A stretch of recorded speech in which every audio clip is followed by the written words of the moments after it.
мудрость противен нас верный. Будь, Господи, милость Твоя на нас, якоже уповахом на Тя.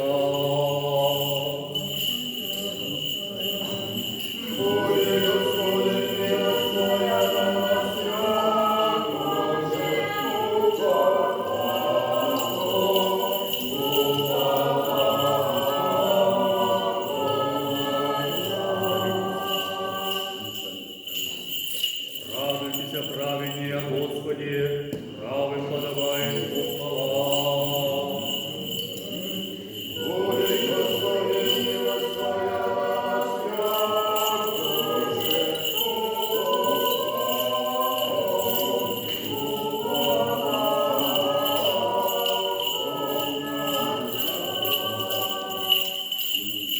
Двадцать мы, честна пред Господем, пред смерть преподобных Его.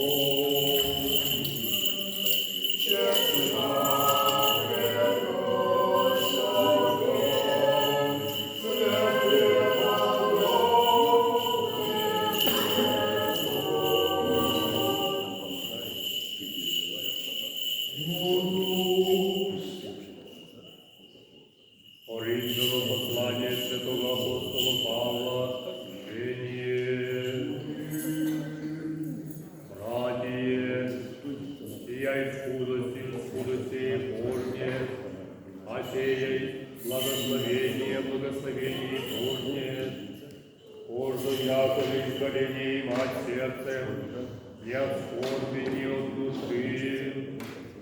Доброхотно обладателя любит Бог, силен же во всякую благодать изобиловать и в вас, да всем всяко довольнее имуще, избыточности во всяко дело благо, якоже есть писано расточи, да не убогим правда его пребывает во веки.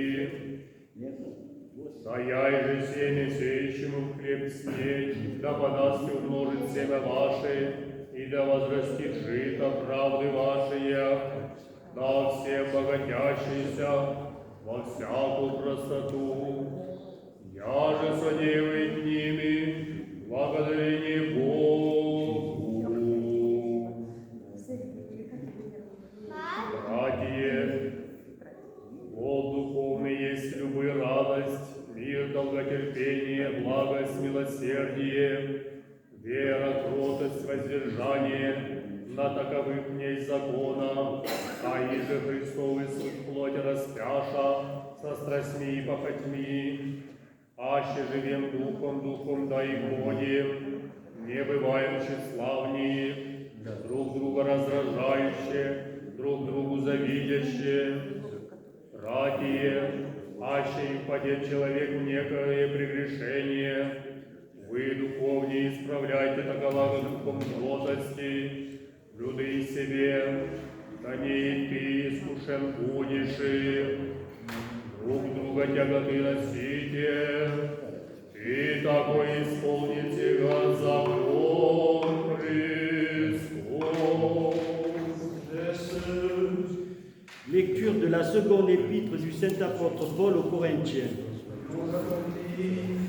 Frères, sachez-le, qui sème chichement moissonnera chichement, qui sème largement moissonnera largement.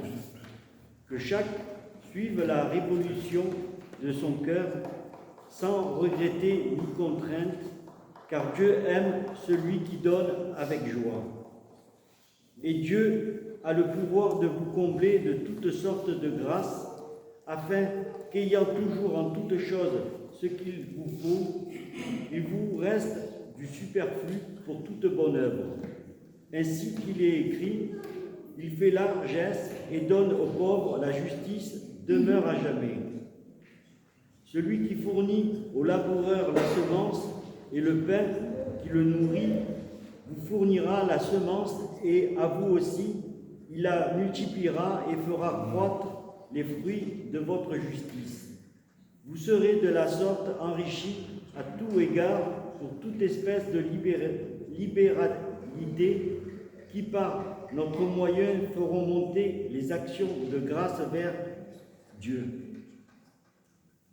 Frères, le fruit de l'esprit, c'est la charité, la joie, la paix, la patience, la mansuétude, la bonté, la confiance dans les autres, la douceur, la maîtrise de soi.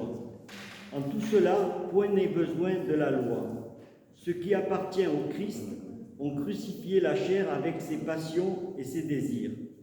Si nous vivons de par l'Esprit, selon l'Esprit, conduisons-nous aussi.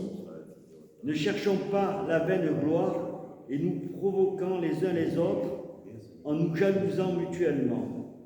Frères, si quelqu'un est pris en faute, vous les spirituels, redressez-le en esprit de douceur et prends garde à toi-même, de peur que toi aussi tu ne sois tenté. Portez les fardeaux les uns des autres et vous accomplirez ainsi le précepte du Christ.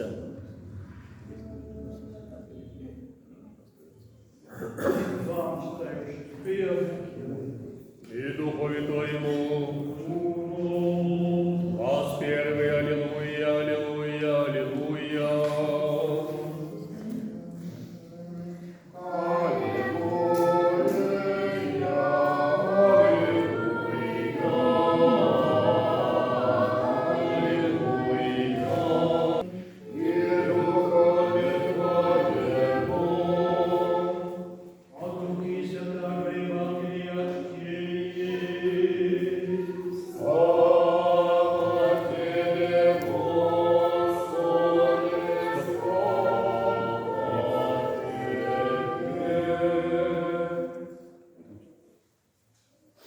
Soyons attentifs. En ce temps-là, Jésus se trouvant sur le rivage du lac de Génézareth aperçut 2 barques arrêtées au bord du lac. Les pêcheurs en étaient descendus pour laver leurs filets. Il monta dans l'une des barques qui appartenait à Simon et le pria de s'éloigner un peu du rivage. Puis il s'assit et de la barque il enseignait la foule. Quand il eut fini de parler, il dit à Simon, « Pousse au large et jetez des filets pour prendre du poisson. » Simon lui répondit, « Maître, nous avons peiné toute la nuit sans rien prendre, mais sur ta parole, je vais jeter les filets. » Ce qu'ayant fait, ils prirent une si grande quantité de poissons que leurs filets se rompaient. Alors ils firent signe à leurs compagnons de l'autre barque de venir les aider. Ils vinrent et remplirent 2 barques au point qu'elles enfonçaient. Voyant cela, Simon-Pierre se jeta à genoux de Jésus et lui dit, « Seigneur, éloigne-toi, car je suis un homme pécheur. » Car l'épouvante l'avait saisi, lui et tous ses compagnons, à cause de la pêche qu'ils avaient faite. Il en était de même de Jacques et de Jean, les fils de Zébédée, des compagnons de Simon. Alors Jésus dit à Simon, « Ne crains pas, désormais ce sont des hommes que tu prendras. » Et quand ils eurent ramené leur barque au rivage, ils laissèrent tout et le suivirent.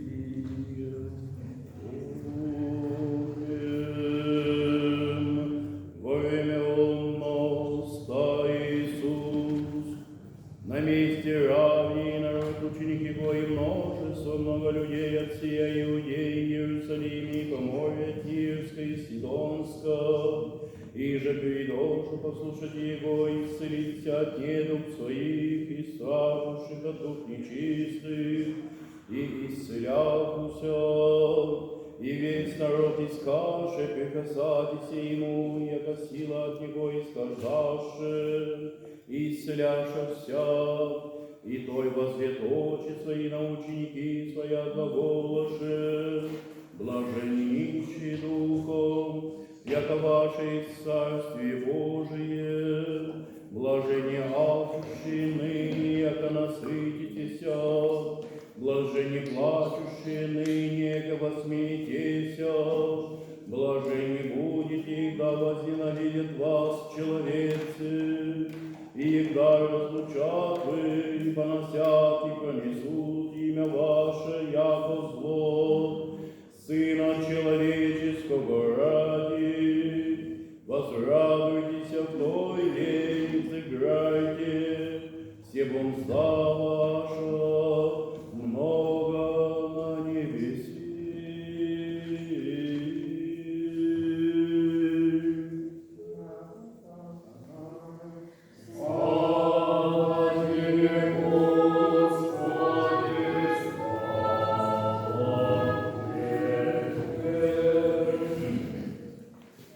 Во имя Отца и Сына и Святого Духа, Аминь. Au nom du Père, du Fils et du Saint-Esprit, aujourd'hui, nous commémorons notre Saint-Père, Saint Serge,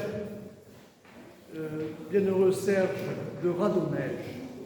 Serge de Radonège qui est un pilier de la foi orthodoxe, qui est un pilier de notre Église orthodoxe russe, qui est un exemple, et il n'y a pas de mots pour le décrire. Serge, qui n'a jamais été atteint, jamais été inquiété selon la promesse de la Mère de Dieu. Et vous vous souvenez de cette vision, de cette promesse de la Mère de Dieu lorsqu'elle lui est apparue, cette vision qui l'a rendue célèbre, mais pas que ça, surtout la vision de la Mère de Dieu qui lui promettait une descendance spirituelle aussi nombreuse que les oiseaux du ciel et que les étoiles du ciel. Eh bien, il y a un parallèle très exactement entre cette pêche miraculeuse que nous raconte l'Évangile de ce jour et la multitude, la descendance spirituelle de Saint Serge de Radonège. Et il faut se demander s'il n'y a que Saint Serge de Radonège, mais non, ça s'applique aussi aux apôtres, en particulier, à qui cette démonstration est faite aujourd'hui dans cet Évangile. L'épître aussi nous parle de l'abondance. Il est question dans cette épître et dans cet évangile aujourd'hui de l'abondance. L'abondance, c'est-à-dire l'abondance, c'est une mesure une mesure supérieure à tout ce qu'on peut imaginer, à tout ce que l'on peut souhaiter. Lorsqu'on souhaite à quelqu'un soyez dans l'abondance, ça veut dire que il y a le nécessaire, vous avez le nécessaire peut-être déjà, nous vous en souhaitons grâce de vous chez vous. Beaucoup plus que ce qu'il ne vous faut pour vous. C'est ça la notion d'abondance. C'est recevoir plus qu'il n'en faut pour soi-même. Et l'apôtre nous dit, celui qui fournit la semence au semeur et du pain pour sa nourriture, vous fournira et vous multipliera la semence et augmentera les fruits de votre justice. Voilà, donc... Et cela n'arrive par les saints. Que dans la joie, l'amour, la paix, la patience, la bonté, la bénignité, la fidélité, la douceur et la tempérance, nous le rappelle encore l'apôtre, cette épître que nous lisons chaque fois que nous commémorons un bienheureux ou un saint. Bien aujourd'hui, cet évangile va requérir particulièrement notre attention parce que, au travers de ce miracle, de prime abord, le Christ nous parle, l'Évangile nous propose un enseignement un peu plus profond. Il faut aller au-delà, comme d'habitude, il faut exercer son discernement et essayer de comprendre, aller au-delà de la présentation simple des faits. On voit que dans cet évangile, Pierre et les apôtres, Pierre fait l'expérience de l'abondance avec la parole, de l'abondance qui survient par la parole. Детишки, Николай, Luca, David, ходите сюда, ходите сюда. Johan, Nicolas, David, идите сюда, поближе ко мне, идите сюда. Johan, идите сюда. Вы можете присаживаться, вы можете садиться, присаживайтесь. Когда поближе, лучше будете слушать, хорошо? Интересно. Интересно? Садись, Johan, садись. Интересно, но не просто. Интересно, не просто понимать. Надо стараться внимательно слушать. Хорошо? Вот. Et voilà que tu comprends français. D'accord. Hein? Lucas, il a dit. Bien sûr, vous comprenez en français. Donc voilà que cet évangile nous raconte l'histoire de la pêche miraculeuse. C'est-à-dire que le Christ enseigne la foule au bord d'un lac. Et puis il voit deux pêcheurs qui sont en train de ranger leur filet. Parce que quand on est pêcheur, on travaille, on va pêcher, on prend plus ou moins de poissons, et puis après, il faut réparer le filet. Il faut se consacrer à la réparation de la barque, il faut trier le poisson, c'est du boulot. Donc ils ont fini la pêche, ils sont là, ils sont descendus de leur barque, les barques sont vides, et le Christ dit, oh, prêtez-moi vos barques, emmenez-moi un peu plus loin du rivage, en face de la foule, parce qu'il y avait la foule sur le rivage, comme ça, et il était difficile de parler à tout le monde en même temps. Alors en s'éloignant un peu sur l'eau, il peut parler à tout le monde. Et en même temps, l'eau fait réverbération. Certainement, les gens entendent mieux. Et puis il y a aussi un autre symbole. Et alors, après avoir parlé à la foule, parce que Jésus, toute sa vie, a enseigné. Qu'a fait Jésus pendant toute sa vie publique? À partir du moment où il était ado, un petit peu plus âgé que vous, jusqu'à sa crucifixion, qu'est-ce qu'il a fait tout ça? Il a enseigné, il a enseigné, il a enseigné. Il a fait des miracles et il a enseigné. Et là, il a enseigné les foules partout où il passait. Et après avoir enseigné, il dit aux pêcheurs, à Pierre, Jacques, à Simon, Jacques, à Jean, allez un peu plus loin sur le lac, jetez vos filets et prenez du poisson. Et les pauvres, ils étaient là, mais qu'est-ce qu'ils nous racontent? Parce qu'on a pêché toute la nuit, on n'a rien pris. Et toi, tu nous dis encore d'aller là-bas, de continuer? Il dit, allez là-bas, là, jetez vos filets et prenez du poisson. Ils disent, bon, c'est bien parce que tu nous le dis, parce qu'ils avaient entendu. Ils avaient entendu Jésus parler à la foule. Alors ils commencent à écouter la parole. Ils disent, ah, alors sur ta parole, on va y aller. Ils y vont, ils jettent leur filet. Surprise, les filets craqués. Je dis, ils sont presque sur le point de craquer. Ils remplissent la barque est prête de couler. Ils appellent une autre barque. Venez, il y a plein de poissons. Ils n'ont jamais vu ça, jamais. Sur la barque, plein de poissons. Alors qu'ils avaient passé toute la nuit sans rien prendre, moins que des poissons, Jésus leur dit, mettez vos filets là, ils jettent, il y a plein de poissons. Ah, ils sont sidérés. Qu'est-ce qu'ils font après vous? Qu'est-ce qu'ils ont fait? Ils ont peur. Ils disent au Christ, oula, éloigne-toi, va-t'en, nous on est juste des petits humains, ils ont peur, ils se disent, qu'est-ce que c'est que ce magicien? Focus bonus, qu'est-ce qu'il va nous faire? Enfin, ils ont peur. Il dit, n'ayez pas peur. N'ayez pas peur. Vous allez voir, c'est facile. Désormais, vous n'allez plus pêcher de poissons, vous allez pêcher des hommes. Ah, quoi? Bonne question. Comment? Eh bien, par la parole et par l'exemple. C'est comme ça qu'ils deviennent disciples. Et à la fin de l'évangile dit, et une fois que Jésus leur a dit ça, ils ont été d'accord, ils ont tout laissé. Sans se poser une seule question, ils ont tout laissé. Ils ont suivi Jésus, ils ne se sont même pas dit, ah oui, d'accord, c'est bien ce que tu nous proposes, ah, tu es fort, tu es puissant. Alors si on t'écoute à ta suite, on va peut-être avoir beaucoup de poissons aussi pour manger, mais qu'est-ce que je vais faire avec ma barque? Il faut que je la répare un peu. Alors attends, je vais te suivre, mais qui c'est qui va réparer les filets, tu vois? Eh bien non, ils n'ont pas une minute cette préoccupation. Ils sont passés complètement de là, pas une minute, il leur vient un intérêt quelconque pour les choses qu'ils possédaient. Tout ce qu'ils avaient dans leur vie, c'est une barque. Les pêcheurs n'avaient rien. Ils n'étaient même pas instruits. Ils avaient leur barque, leur filet, leur maison, point. Ils n'avaient rien. Ils n'avaient pas de compte en banque, ils n'avaient pas d'action, ils n'avaient pas d'appartement à louer. Non, rien. Pêcher, leur barque. Il y a même leur barque qui est leur outil de vie. Ils n'ont même pas une pensée pour leur barque. Ils ont tout laissé derrière et ils ont suivi le Christ. Ça veut dire que toute leur petite dimension, alors là c'est là qu'il faut faire toute la petite dimension de leur petit moi. Moi je suis Pierre, moi je suis Jean, moi je suis Lucas, moi je suis David, moi moi j'ai mes prétentions, moi j'ai droit à ci, moi j'ai droit à ça, et moi j'ai un ordinateur, moi j'ai ceci. Moi, j'ai avoir le verbe avoir. Et là, ils sont passés au verbe être. simplement, ils ont vu la puissance de l'être et la puissance de la parole.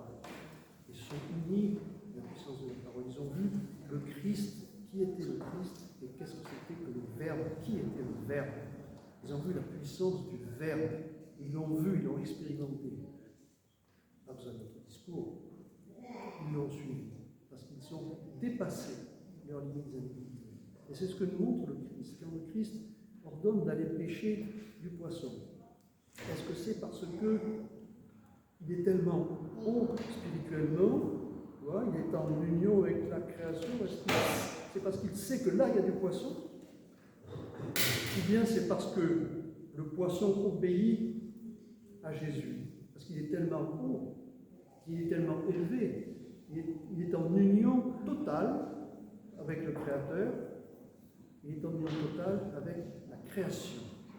Alors la question qu'on peut se poser, c'est est-ce que la création lui obéit, ou est-ce qu'il connaît la création et la position des poissons, etc.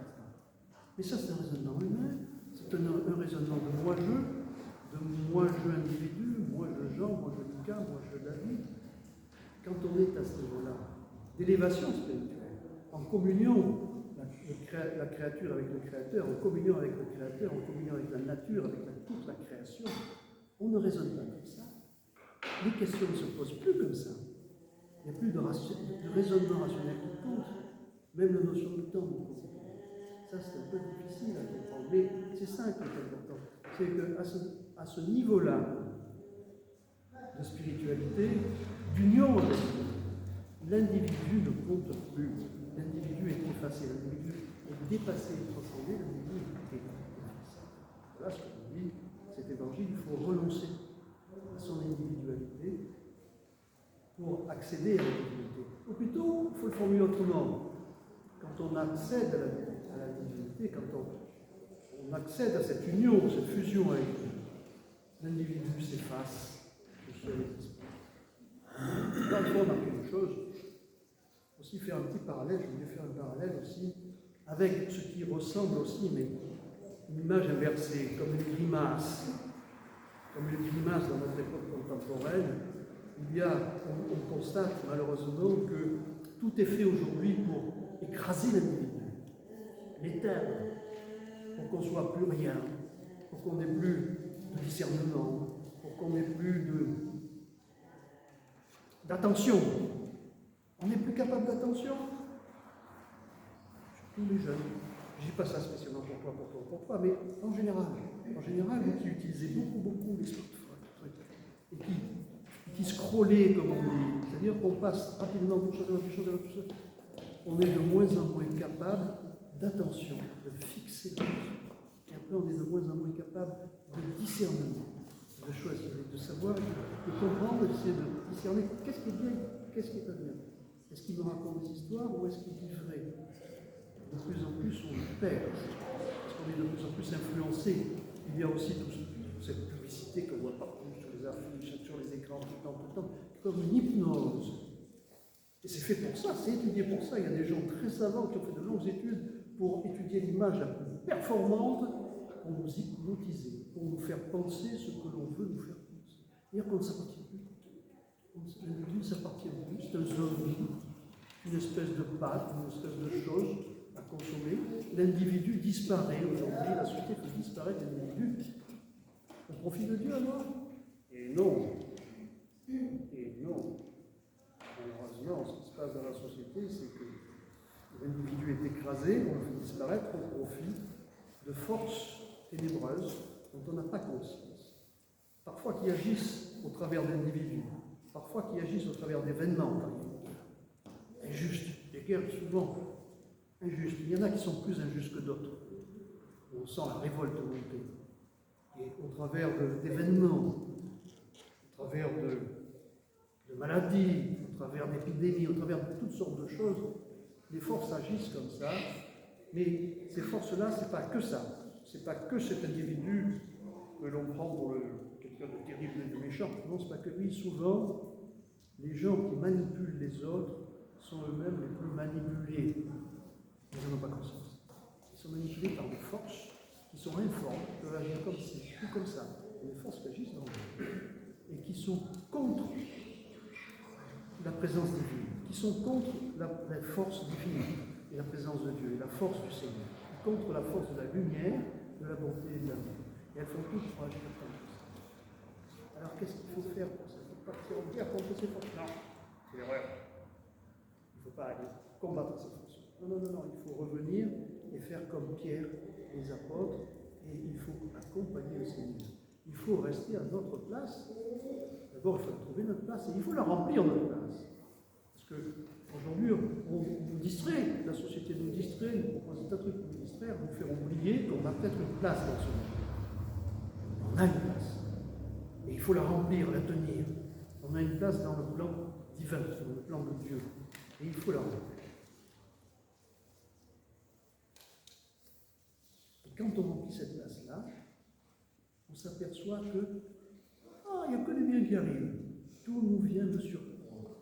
L'abondance arrive. C'est ce que nous dit l'Épître, c'est ce que nous dit l'Évangile.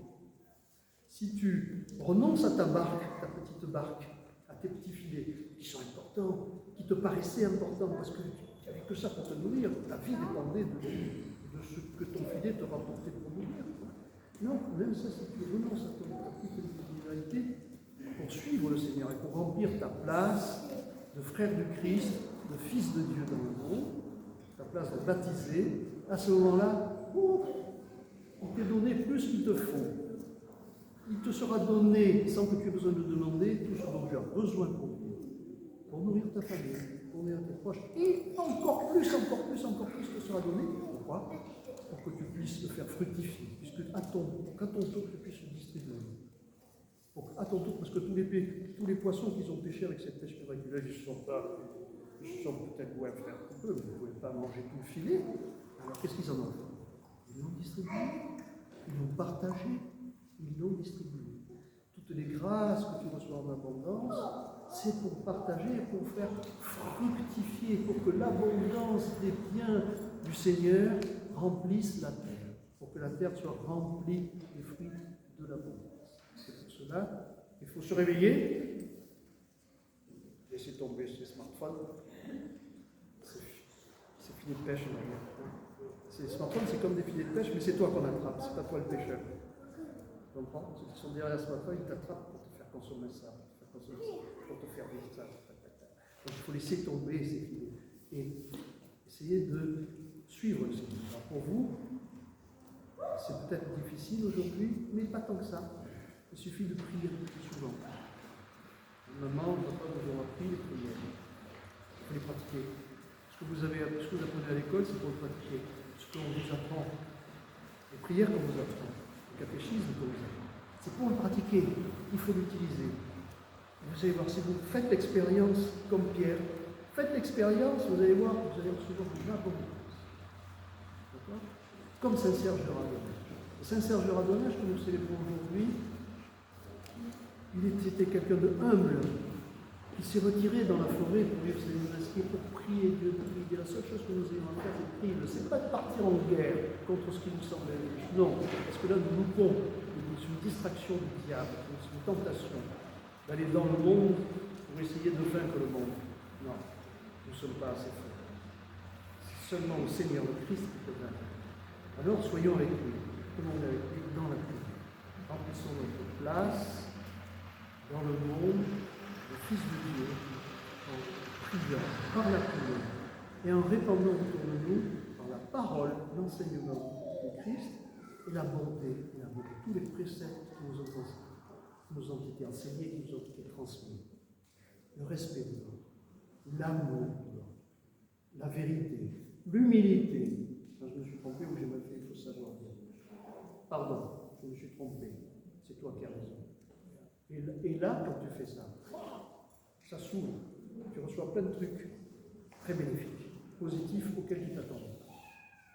Alors que Saint-Serge de Radonnage nous a montré l'exemple, nous aide, nous, hommes pécheurs, à devenir à la suite de Saint-Pierre, pécheurs d'hommes, sans avoir peur. Pilion, et pièce. Спасибо, Господи.